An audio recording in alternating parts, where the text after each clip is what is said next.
The story begins with a little girl named Marie welcoming her parents home. They say she must have been lonely all by herself, but Marie replies that she wasn't, because Rose was with her. They also ask if she behaved while they were away. She says she did, and her parents immediately show her what they brought back with them, a baby. It's Marie's little brother, Cheyenne. Marie can't help thinking that her brother is incredibly cute, so she kisses him on the cheek. The sudden kiss catches the baby by surprise, and Marie proudly introduces herself as his big sister. 3 years later, the siblings are racing each other. Of course, Marie is faster than Cheyenne, and she says it's only natural after all, she's his big sister. Their father then arrives home, and Cheyenne complains that his big sister has far too much energy. Their father laughs and says he can see that Marie is as energetic as ever. Marie says people often tell her she's as bright as the sun, just like the color of her hair. Their father replies that it's good to be home and tells Cheyenne that he looks as dependable as ever. Cheyenne immediately denies it, saying that Marie is the dependable one. Once again, Marie insists that it's only natural since she's his big sister. Still, she thinks to herself that Cheyenne actually is dependable. He's always helping their mother, and he says he doesn't wet the bed anymore. Sometimes he even gets a worried, grown-up look on his face. On the other hand, she's also caught him shouting things like fireball, thunderbolt, wind blast, and ice storm when he's alone, so she knows that even Cheyenne secretly plays pretend sometimes. During dinner, Cheyenne says there's something he wants to ask his father. Do monsters exist? His father answers that they do. That's why Cheyenne must never leave the property. He's sure Cheyenne's mother has already told him this, but monsters are dangerous and attack people. If Cheyenne were to encounter one, his life would be in danger. If he ever sees a monster, he must run away immediately and seek help from an adult. Cheyenne then asks his next question. Do things like fairies and spirits exist too? His father replies that they do. Well, to be precise, he doesn't know of any spirits, but fairies definitely exist. They're rare, so it's unlikely to ever meet one, but some traders specialize in obtaining them. Encouraged by these answers, Cheyenne asks the question that seems to matter most to him. He wants to know if magic exists in their world. He describes magic as the ability to create things like fire, water, and light out of nothing. His father, however, looks at him with genuine confusion, stating that he has never even heard the word magic before. Even when Cheyenne presses him, asking if it might just be a rare secret, his father insists that as a well-educated man, he would have heard of it if it were known to the public. He asks Cheyenne where he could have possibly learned such a strange word. Seeing her brother turn pale and fall into a silent state of shock, Marie asks if his stomach hurts, but Cheyenne simply claims he is fine. From that moment on, Cheyenne never speaks the word magic again, retreating into a quiet, studious life. Another 3 years go by, and the siblings' paths continue to diverge. Marie has dedicated herself to intense physical training, spending her days sweating in the sun as she practices her combat forms. When Cheyenne asks her why she pushes herself so hard, Marie gives her standard answer. She does it because she is his big sister. When he admits he doesn't understand the connection, she explains that she is training for the day something bad happens. She wants to be ready if monsters or villains ever appear because she has realized she has a natural talent for physical activity. Most importantly, she tells Cheyenne that she is doing all of this so that she can protect him. Cheyenne is moved by the realization that his sister's grueling daily routine is motivated entirely by her love for him. Marie admits that while she isn't the smartest person, she is good at the physical stuff and wants to ensure she is strong enough to help if he ever gets into trouble. Sometime later, Marie is practicing her sword swings by a lake while her friend Rose watches. Rose points out that Marie has been training all day and says she's surprised Marie doesn't get bored. In response, Marie asks Rose to spar with her. Of course, Rose refuses, using the excuse that she's exhausted from helping her grandfather. Rose then asks whether Cheyenne is still holed up in the house, spending every day studying like always. When Marie confirms it, Rose comments that the siblings are truly a study in contrasts. Meanwhile, Marie thinks to herself that Cheyenne's desperate need to study probably began the day he realized the world lacked the magic he was searching for. Just then, glowing balls of light mysteriously begin to rise from the surface of the lake, startling both girls. Later, hoping to lift his spirits, Marie leads Cheyenne to the lake as the day starts to fade. Cheyenne is nervous and reminds her that their mother warned them not to wander too far, but Marie reassures him that they're safe and that there are no monsters around. Their mother might get angry, but Marie is convinced this will be worth it. Just before sunset, beautiful orbs of light drift over the water. Marie doesn't know why it happens, only that it does. Cheyenne asks if their parents know about this, and Marie replies that they do. She brought them here as soon as she discovered it. Strangely, though, they couldn't see the lights. She admits she was a little worried that Cheyenne might not be able to see them either. Cheyenne wonders if it's only adults who can't see them, but Marie explains that some children can't see them either. It seems everyone perceives the lights differently. For her, they blink in and out, while some kids see them as solid, glowing spheres. It's incredibly mysterious, but also kind of like magic, isn't it? She reminds Cheyenne that he once talked about magic creating light and other things. It feels similar to that. Cheyenne is surprised that she remembers. Marie explains that her memory isn't great, but this was about her little brother. Of course she remembers. Besides, it was after that conversation that Cheyenne became so depressed. Overwhelmed, Cheyenne apologizes through his tears. Marie calls him hopeless and asks if he feels a little better now. He says he feels much better, and Marie is relieved. The next morning, the children finish breakfast in record time so they can rush to the lake. They arrive long before sunset because Cheyenne wants to investigate. First, he wants to find out where the orbs of light come from. Marie doesn't quite understand. Don't they come from the lake? Cheyenne agrees that's possible, but says they might also be coming from something living in the water. Without proper investigation, they'll never know what the lights really are. Marie doesn't fully follow his reasoning, but if Cheyenne says so, it must be right. She asks where they should start. Cheyenne explains that they'll fill the 3 buckets they brought with lake water. One will contain sand and rocks, another aquatic plants, and the last fish. While they're trying to catch a fish, Cheyenne says he's really glad his sister is there with him. Naturally, Marie replies that of course she is. She's his big sister. Why wouldn't she be with him? She had some free time and Cheyenne really wanted to do this. It's only natural that she help him. And if something like magic really does exist, she wants to see it too. Cheyenne says it would be wonderful if magic truly exists. If it does, Marie will be the first person he tells. That's a promise. Eventually, they manage to catch a trout and place it in one of the buckets. Soon after, Rose arrives at the lake and finally meets Marie's younger brother. Marie urges Cheyenne to say hello, and he does. Rose introduces herself dramatically as a solitary flower blooming in this desolate town, but Marie quickly drags her back down to earth, saying Rose is just an ordinary commoner putting on airs. Naturally, Rose gets angry, then asks what they're doing out here. Marie explains that Cheyenne knows about the orbs of light too.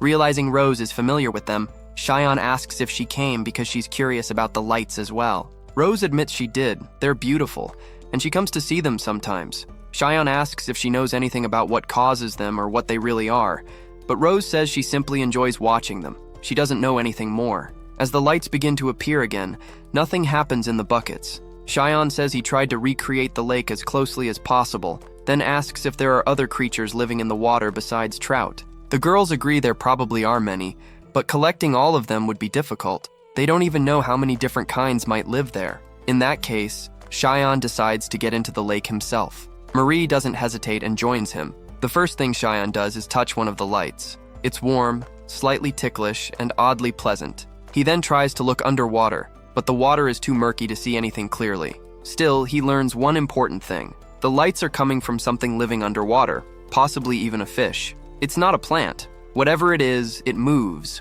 because the points of light shift around. However, he still can't identify exactly what creature is producing them. Afterward, they climb out of the lake. Cheyenne takes the opportunity to thank Marie for her help, but she tells him there's no need. They're family. There's no need to thank each other for every little thing. Cheyenne insists anyway, saying that being family doesn't mean he should hold back his gratitude. Marie finally gives in and says that if he insists, then so be it. Just then, Rose announces that she caught something, a female trout. It's common to catch males, but females usually stay in deeper water, so they're rarely caught. However, since it's spawning season, they come closer to the shallows. Rose places the trout into the bucket with the other trout. The moment she does, orbs of light begin to emerge from the trout. At that instant, Cheyenne finally understands what's happening. It's courting behavior. The glowing orbs are part of the trout's courtship display. Marie doesn't know what courting behavior is, so she asks. Rose explains that it's how a male tells a female, in simple terms, let's marry and become a family. Marie immediately responds that in that case, she and Cheyenne don't need courtship behavior. They're already family. Then, she wonders aloud whether being a girl while Cheyenne is a boy means she'll eventually lay eggs. Cheyenne quickly corrects her, insisting that she won't lay eggs and that siblings can't get married. Marie asks why not. Doesn't Cheyenne love her? Cheyenne answers that he does love her. Marie brightens and says that if that's the case, then it's fine, because she loves him too. The next day, Marie tells Cheyenne that their mother scolded her. When Marie said she was going to marry Cheyenne, their mother responded exactly the same way Cheyenne had. Marie wonders if what she's saying is really so terrible. She just wants to be with Cheyenne forever. Cheyenne says he wants to be with her too, but that they don't need to get married for that. Marie argues that marriage is special, and if they don't marry each other, then someday they'll marry other people. If that happens, they won't be together anymore. Cheyenne replies that in that case, he simply won't get married. He'll stay with Marie. When Marie asks whether that would cause trouble for their father, Cheyenne says that if the issue is an heir, one can always be adopted. It wouldn't be easy, but he's serious. He wants to stay with her too. He may still be a child, but he isn't lying. If she wants, he'll swear it to her. Marie points out that what he just said carries an even heavier responsibility than promising to marry her. But Cheyenne says it doesn't feel heavy at all because she's important to him, so everything will be fine. They hug, and suddenly Cheyenne begins to glow. He thinks it might be magical energy. He had been watching the glowing orbs from the Trout's courtship display so closely that the phenomenon imprinted itself inside him without his realizing it. And saying he would never marry for Marie's sake, that was the greatest confession of all, wasn't it? Embarrassed by the thought, Marie storms out of the room. Left alone, Cheyenne reflects that magic doesn't exist in this world, not because it's impossible, but because the techniques known as magic haven't been invented yet.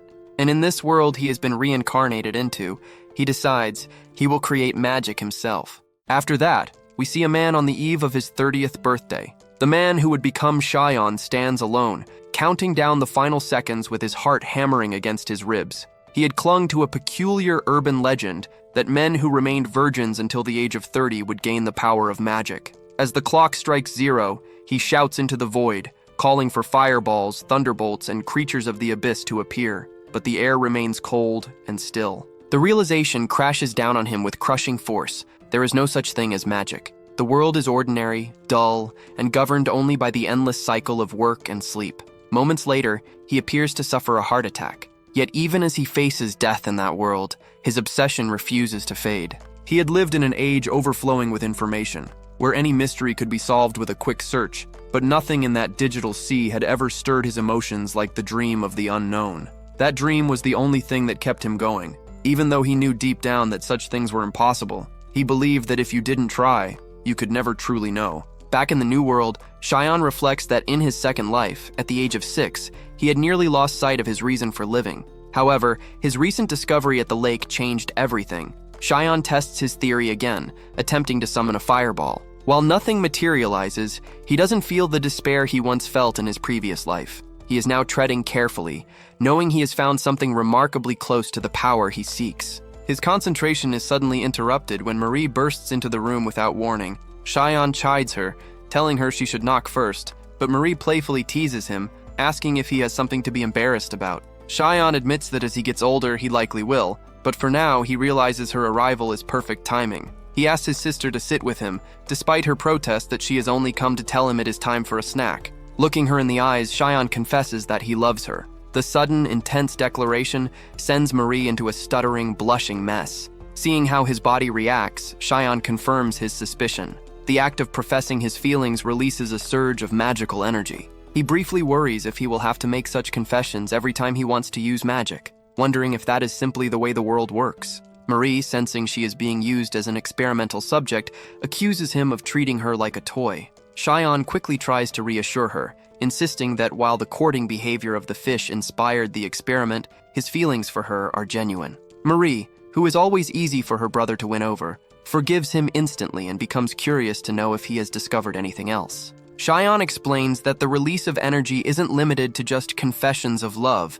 He theorizes that by professing his feelings, he is simply becoming more aware of his own powerful emotions. He decides to try tapping into other sensations like fun, hope, excitement, and happiness. As he concentrates, his body begins to emit a soft, steady light. Marie watches in awe, confirming that he is indeed glowing. While Cheyenne is thrilled, he remains analytical, noting that simply glowing isn't particularly practical or useful in a fight. However, it proves a point that shatters common knowledge. Magic exists. He compares himself to an electric eel, theorizing that humans in this world might possess a special organ designed to sense or produce magical energy. He decides to call this state of being a magically charged state. Seeing his genuine, unfiltered happiness, Marie remarks that his laugh is a bit weird, but she is genuinely glad to see him so joyful. Over the next month, Xion refines his understanding of this new power. He discovers 5 fundamental rules of his magically charged state. First, it requires a high level of intense emotion, which is exhausting to maintain.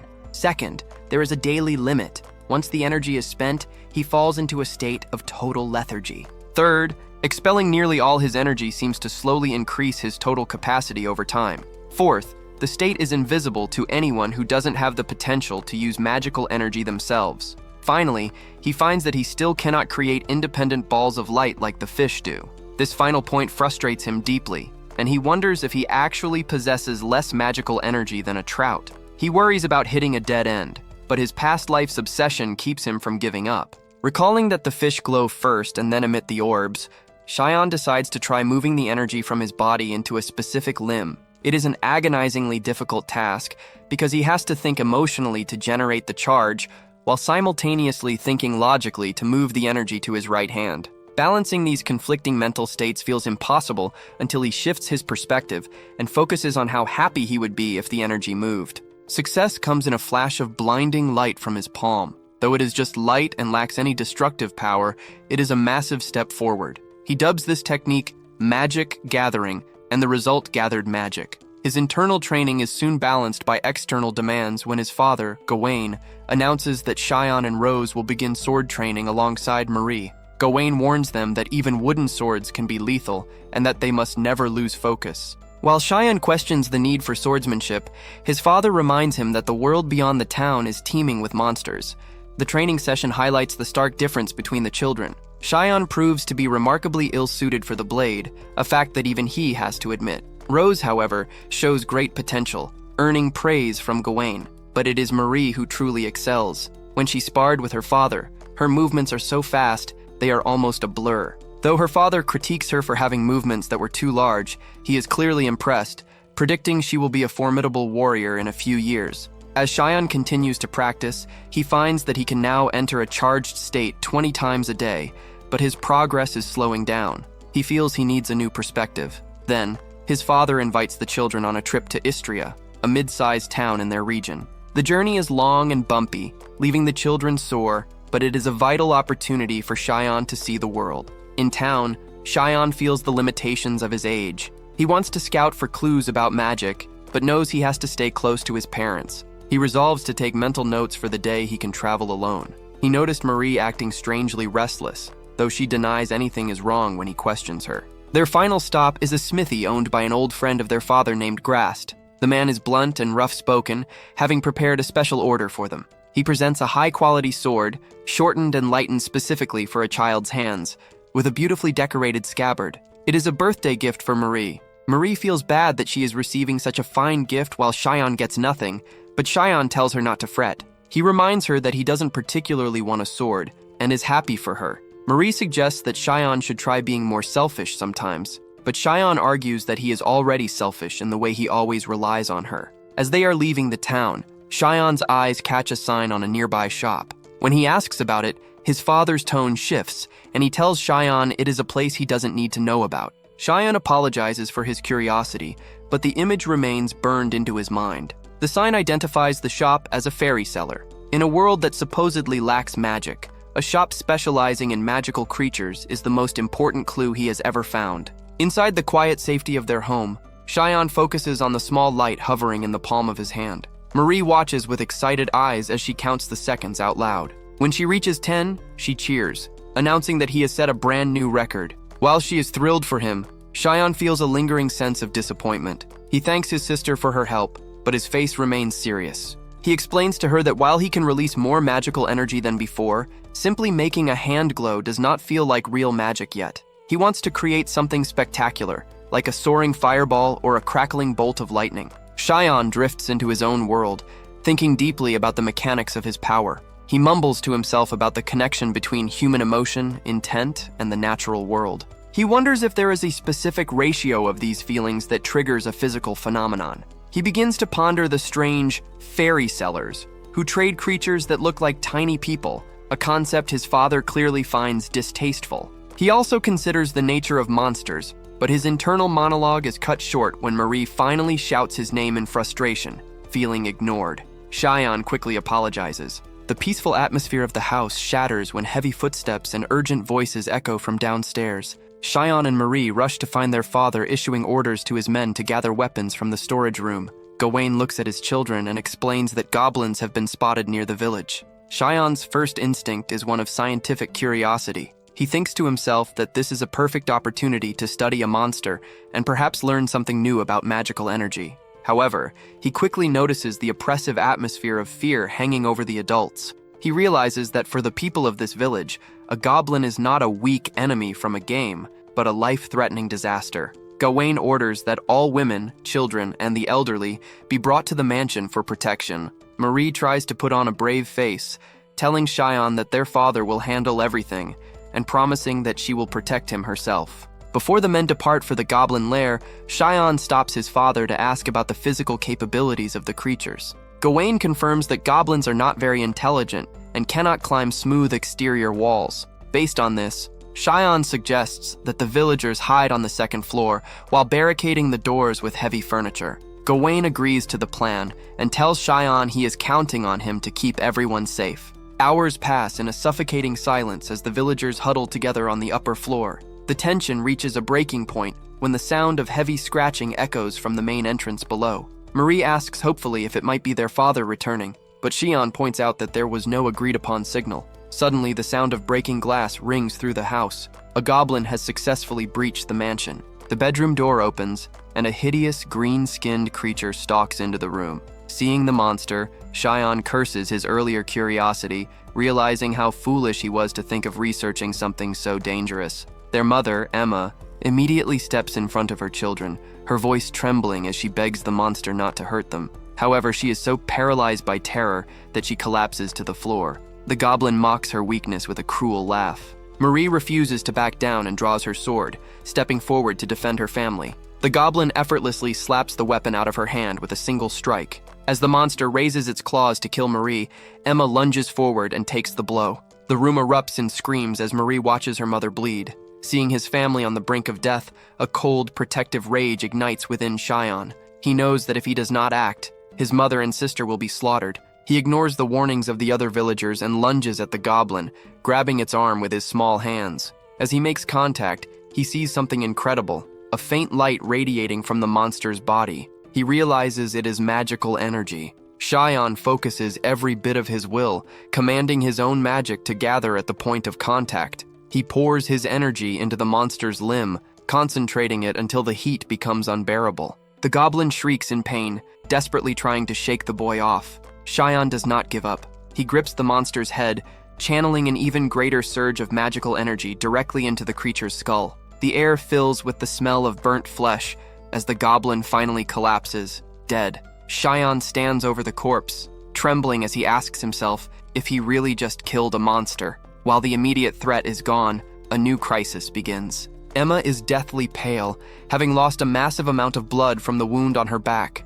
Marie is in a state of hysterical grief, clinging to her mother and screaming. Rose steps in to calm Marie while Cheyenne takes command of the room. He realizes there is no doctor or pharmacist among the villagers, so he has to rely on the medical knowledge he remembers from his previous life in Japan. Cheyenne asks if anyone knows how to sew, and a young woman named Leah steps forward. He gives out rapid-fire instructions, telling the villagers to bring sewing tools, strong liquor to act as an antiseptic, and clean cloths. He also orders them to move the goblin's body out of the room to keep the area as clean as possible. When the supplies arrive, Cheyenne uncovers his mother's wound. He is relieved to see it hasn't hit her spine, but it still needs to be closed immediately. He tells Leah they are going to perform sutures, a concept that is completely foreign to her. She is terrified, arguing that she couldn't possibly wound her lady further by piercing her skin with a needle. Cheyenne speaks to her with a gravity far beyond his years, telling her that she must either wound her to save her or leave her to die. Moved by his determination, Leah follows his instructions and carefully stitches the wound shut. Once the bleeding is controlled, Cheyenne comforts his sister, telling her that everything is going to be all right. Gawain and his men return later that evening, having cleared the goblin lair. A doctor eventually arrives and examines the stitches, expressing shock at how neatly the wound was treated. He asks if a medical expert was present, and Gawain simply says it was something like that, allowing the doctor to leave the matter alone for now. Once the house is quiet, Gawain pulls Cheyenne and Marie aside. He reveals that the villagers told him everything, including how Xion killed the monster with fire and treated his mother with unknown medical skills. He asks Xion how he could possibly know these things. Xion cannot reveal his past life, so he simply says he just knew. Gawain then asks if the marks on the goblin were caused by magic. When Xion confirms it, Gawain's face darkens with worry. He warns Xion that in this world, being different is dangerous. He commands Xion to stop his research immediately for his own safety. Marie tries to defend her brother, arguing that his magic is what saved them. But Gawain insists that a power capable of killing monsters is too dangerous to exist in a child's hands. Xion looks his father in the eye and declares that he will not stop. He understands the danger and the logic behind his father's fear, but he explains that magic is his dream. He tells Gawain that if he gives up his research, he will be miserable for the rest of his life. He is so serious about his path that he tells his father he can disown him if his presence becomes a problem for the family. Stunned by his son's maturity and resolve, Gawain finally relents. He realizes that he cannot stop a child who is this determined. He gives Xion permission to continue his research on one condition. He must report all his findings to his father. He promises that as long as Xion is not doing anything too dangerous, he will support him. Gawain tells Xion to hold his head high because he has found his purpose in life, and he promises to help him as a parent should. True to his word, Gawain begins to support Xion's curiosity by helping him set up his first real experiment. Gawain lights a bonfire and asks Xion if the flame is sufficient for his needs. Xion confirms that it is and approaches the heat, explaining that he wants to see what happens when gathered magic energy interacts with a high-level magical source or natural phenomena. As Xion concentrates his energy, his hand suddenly erupts into bright flames. He panics, shouting that he is on fire, which prompts Gawain to immediately douse him with a bucket of water. Marie rushes over, frantic and scolding Xion for being so reckless. She checks him for burns and asks what he could possibly have been thinking. Xion apologizes for the scare, but remains incredibly excited. He explains that through this dangerous moment, he has learned a vital secret. He describes how the red flames of the bonfire turned blue when they touched his magic energy, proving that his gathered magic acts as a sort of fuel that amplifies the fire. Gawain admits that while he cannot see the magical energy himself, the visible change in the fire is proof enough to believe his son's claims. Xion is moved by his father's trust, while Marie admits she is still confused by the technical details. To cheer her up, Xion reminds her that he only discovered this energy because of her, which makes Marie beam with pride. In his mind, Xion realizes he has just taken the first step toward creating fire magic. He makes a strange, intense face of happiness, which Marie explains is just his habit whenever he makes a magical breakthrough.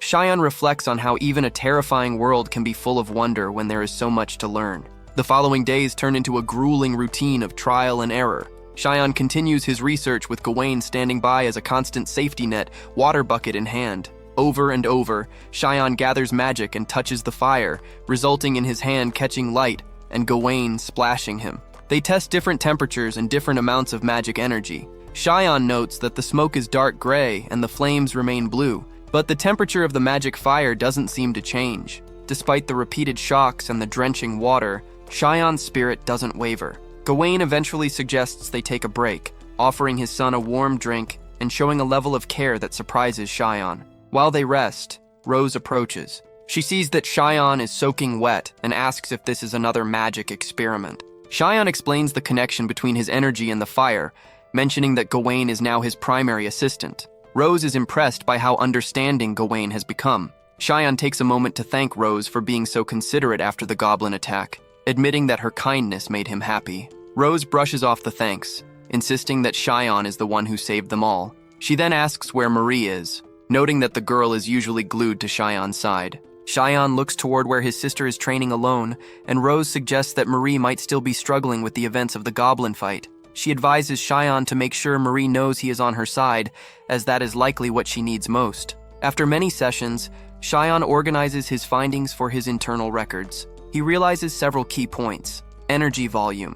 The more magic he gathers, the larger the resulting flame becomes. Trigger temperature. As long as a heat source is high enough, it will ignite the magic energy. Conductivity. Only the regular fire spreads to his hand, while the magic charged state acts as a catalyst. Material interaction. Magic can be gathered through clothing like gloves, but the clothing will burn if the energy ignites. Cheyenne concludes that while interesting, the energy is currently too dangerous for practical use because it acts like a volatile, flammable gas. Cheyenne realizes his biggest hurdle is that he cannot move the magic away from his body. He wants to create orbs of fire like the trout do, but he doesn't know how to release the energy. When he voices this frustration, Marie and Rose casually mention that they can already do that. To Cheyenne's shock, Marie demonstrates it instantly, explaining she just followed his own descriptions of how magic works. Rose admits she thought Cheyenne could do it too, which is why she never brought it up. Cheyenne feels like a novice compared to their natural talent, but listens as they teach him to imagine drawing the energy out of his hand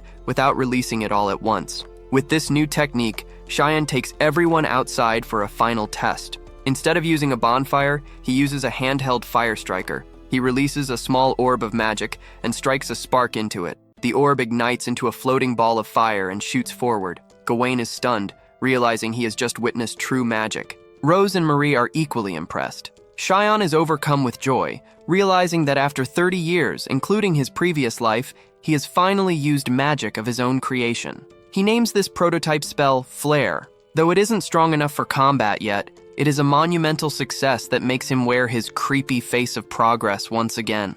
As the month passes, Cheyenne finds that his research into Flare has stalled. The more commands he gives the magic to move, the weaker the fire becomes. He notices Marie is also pushing herself too hard. Her hands are chafed from sword practice, and she seems on edge. Gawain tries to get her to rest, but she insists on continuing. Sensing the tension, Cheyenne decides to pivot his research to a new topic, lightning magic. He asks Gawain if there are any animals or plants that produce electricity. Gawain says there are no such living things, but he remembers Grast mentioning something similar. They travel to the city of Istria to see Grast, who confirms the existence of lightning ore. He explains that it is a mineral found in mines that constantly discharges electricity, making it dangerous and difficult to transport. Cheyenne is thrilled but realizes he needs an insulator to handle it safely. He asks about rubber trees, but Grast has never heard of them. Cheyenne then shifts to his second option, mica, which he calls paper crystal. Grast happens to have some and shows it to Cheyenne. Cheyenne realizes this transparent, layered mineral is exactly what he needs for electrical insulation. When Cheyenne asks where to get more, Grast tells him it can be bought in the trade district for 4,000 realm. Cheyenne is hesitant because of the high price, but Gawain steps in as a doting father. He tells Cheyenne that children shouldn't worry about costs, and insists on buying it, expressing his pride that Cheyenne is finally relying on him. They return home, and Cheyenne conducts an experiment with the ore and his magic. It is a resounding success. The magic doesn't catch fire, but instead creates powerful sparks. Cheyenne realizes that magic mimics and amplifies whatever phenomenon it touches, meaning he could potentially use any type of magic he can imagine. That evening, Cheyenne lies in bed, thinking about how to turn this electricity into a shock he can fire from his hand. He realizes he has been too focused on making spheres of magic because that is what the trout do. He experiments with his energy and finds he can create various other shapes. This realization of total freedom excites him, and he rushes to find Marie to share the news. He discovers she isn't in her room and finds her training by the lake. Remembering Rose's advice, Cheyenne approaches her. He apologizes for his arrogance, admitting that he was so focused on his own magic that he forgot to be a true ally to her. Marie confesses her true feelings, admitting that she has been jealous of his strength. She explains that as the older sister, she felt it was her duty to protect him, but during the goblin attack, she was paralyzed by fear. She tells him that seeing his face reminds her of her own weakness, and she has been training desperately to become someone who can stand tall beside him. Cheyenne is heartbroken to hear how much she has been hurting. He hugs her and tells her he is sorry for not seeing her pain. He promises to be her ally, and tells her that if she ever feels overwhelmed, she should throw all her frustrations at him, and he will take them. Marie is comforted by his words, and the two reconcile. Cheyenne reflects on the fact that in this world, everyone, child or adult, is fighting their own difficult battles just to survive.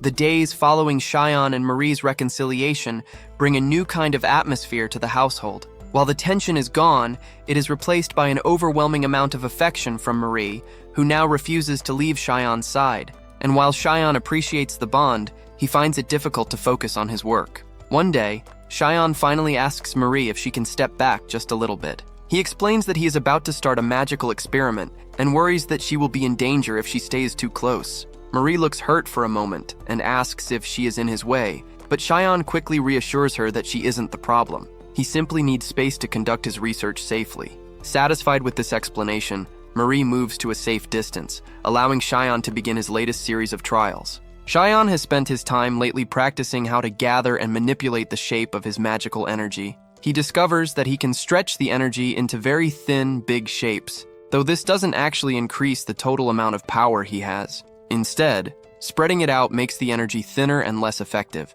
However, when he tries the opposite, condensing the energy into a tiny, concentrated point, the results are spectacular. The power of his fire magic increases visibly, a variation he decides to call gas flare. When he tries to apply this same logic to electricity, the results are less impressive. The small volume of energy only produces a few weak sparks. Still, the breakthrough is significant. He has gained the ability to emit energy and then command it to take whatever form he desires. His research takes a frightening turn during a lightning experiment. As he gathers magic, a bolt of lightning unexpectedly arches back toward him instead of moving away. Marie rushes to him, terrified that he has been hurt, but Cheyenne calms her down and says he is fine. He explains to Rose that magic is created by consuming energy, so it is only natural for the magic to follow the flow back to its source. He feels as though he is standing on the edge of a massive discovery, yet the true nature of magic still feels just out of reach. He wonders if the world itself is helping him invent these spells, given how smoothly his progress has been so far. The peaceful research session is interrupted by the arrival of Gawain and Grast. Grast looks incredibly guilty, and Gawain soon explains why. It turns out Grast tried to use Cheyenne's discovery about transporting lightning ore to start his own secret business. He moved a massive amount of ore to the city of Istria, hoping to make a fortune, but his plan failed miserably. The group travels to Istria to see the mess Grast has made. They find a storage room packed with glowing, crackling lightning ores. Grast admits that the ores are too dangerous and noisy to be used as a light source, and his customers have stopped buying them. He is being threatened with eviction from the warehouse if he doesn't find a solution within 3 days. He begs Cheyenne to use his ingenuity to help him sell the stock. Cheyenne agrees to try, though he warns Grast not to get his hopes too high. While examining the ores, Cheyenne notices they react violently when placed near each other. Grast shows him a piece of metal he managed to smelt from the ore, but it no longer reacts to magic or produces lightning. Cheyenne realizes the electricity was lost during the heating process. He asks his father for permission to try something unusual and uses his flare magic to provide the heat for a new round of smelting. Grast is absolutely stunned to see fire erupting from Cheyenne's palms. He demands to know what is happening, and the family casually explains that Cheyenne can use magic. Once Grast recovers from the shock, he begins smelting the ore using Cheyenne's magical fire. The result is a new success. The metal, which Cheyenne names Iron Lightning, retains its electrical properties even after being processed. For 3 days and nights, Grast works tirelessly to turn the new metal into products. Cheyenne helps him design 2 revolutionary items, the lightning lamp, which provides a bright, safe light source, and the lightning striker, which makes starting a fire effortless. The products are an instant hit, and Grast's shop is soon swamped with eager customers. Cheyenne's family gathers to celebrate the success. Emma gushes about how clever her son is, while Gawain expresses his deep pride. Marie, as usual, claims she always knew Cheyenne was amazing. Cheyenne is relieved that Marie isn't feeling jealous this time, though he admits to himself that he still doesn't fully understand how girls think. Grast tries to thank Cheyenne, calling him special and beginning to say something about Cheyenne's true nature, but Gawain sharply cuts him off. Emma quickly changes the subject to lunch, leaving Cheyenne wondering what Grast was about to reveal. Back at home, Cheyenne continues his theoretical research. He shows Marie and Rose an experiment involving a flame in a sealed container. When the oxygen runs out, the regular flame dies, but when Cheyenne uses flare, the magical fire keeps burning. He concludes that flame magic does not require oxygen. It uses magical energy as its sole fuel. This leads to an even bigger discovery. Cheyenne asks Marie to fire a ball of pure magical energy into his active flare spell. The resulting explosion is massive, far more powerful than the energy they put into it. Cheyenne realizes that magic energy acts exactly like air. It is a medium that reacts to physical substances and amplifies their natural characteristics. This is why his lightning magic always felt like it was hitting wind resistance. With this realization, Cheyenne asks Grast to create a special tool, leather gloves lined with paper crystal for insulation. With these gloves, Cheyenne is finally able to channel electricity safely and effectively. He fires a powerful bolt of lightning and triumphantly declares that his new spell, Bolt, is complete. The relief and joy of the moment are so great that Cheyenne bursts into tears.